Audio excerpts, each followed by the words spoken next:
রাগ করেই ঘর থেকে বেরিয়ে পড়লাম। এতটাই রেগেছিলাম যে বাবার জুতোটা পরেই বেরিয়ে এসেছি। বাইকই যদি কিনে দিতে পারবে না, তাহলে ছেলেকে ইঞ্জিনিয়ার বানাবার শখ কেন? হঠাৎ মনে হলো পায়ে খুব লাগছে। জুতোটা খুলে দেখি একটা পিন উঠে আছে। পা দিয়ে একটু রক্তও বেরিয়েছে, তাও চলতে থাকলাম। এবার পাটা ভিজে ভিজে লাগলো। দেখি পুরো রাস্তাটায় জল। পা তুলে দেখি জুতোর নিচটা পুরো নষ্ট হয়ে গেছে। বাস স্ট্যান্ডে এসে শুনলাম 1 ঘন্টা পর বাস। অগত্যা বসে রইলাম। হঠাৎ বাবার মানি ব্যাগটার কথা মনে পড়ল, যেটা বেরোবার সময় সঙ্গে নিয়ে এসেছিলাম। বাবা এটায় কাউকে হাত দিতে দেয় না, মাকেও না। এখন দেখি কত সাইড করেছে। খুলতেই 3টে কাগজের টুকরো বেরোলো। প্রথমটায় লেখা ল্যাপটপের জন্য 40,000 লোন।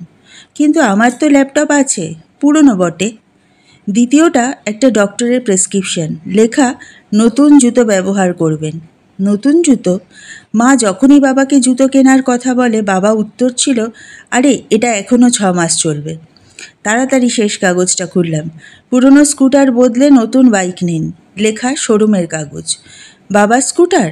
বুঝতে পেরেই বাড়ির দিকে এক দৌড় লাগালাম। এখন আর জুতোটা পায়ে লাগছে না। বাড়ি গিয়ে দেখলাম বাবা নেই, জানি কোথায়। এক দৌড়ে সেই শোরুমটায় দেখলাম স্কুটার নিয়ে বাবা দাঁড়িয়ে।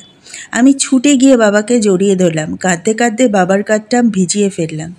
বললাম, বাবা, আমার বাইক চাই না, তুমি তোমার নতুন জুতো আগে কেনো।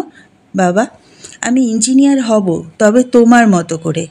মা হলো এমন একটা ব্যাংক যেখানে আমরা আমাদের সব রাগ, অভিমান, কষ্ট জমা রাখতে পারি।